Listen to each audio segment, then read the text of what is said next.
আমরা বিতাড়িত হয়েছি, এবং শুধুমাত্র একটাই কারণ যে আমরা আর্টের সঙ্গে যুক্ত বলে, মানে আমরা এই শিল্প সংস্কৃতির সঙ্গে যুক্ত বলে। তো এই জন্য সেদিন থেকে আমরা তারা খেতে খেতে ভেবেছিলাম যে আমাদের একটা ছাদ খুব দরকার, কারণ তথাকথিত যে শিল্প আমরা করি সেই শিল্পর জন্য একটা ছাদ খুব দরকার।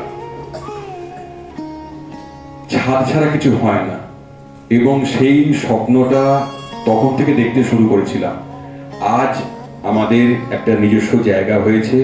সেই জায়গাটা উদ্বোধন আরো 1-1.5 বছর আগে শ্রদ্ধেয় দয়াল কৃষ্ণনাথ মহাশয় এবং ডক্টর আশিস গোস্বামী, ওনারও আজকে আসার কথা ছিল, কিন্তু ওনার হাঁটুর সমস্যার জন্য আজকে উপস্থিত হতে পারেননি।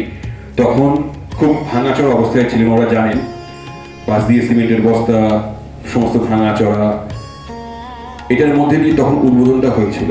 কিন্তু আজ মোটামুটি একটা ছাদ আমরা পেয়েছি, এবং সেখানে অবশ্যই অলক্ষ্যে আমার মাও দাঁড়িয়ে আছে, সেও সহযোগিতা করেছে।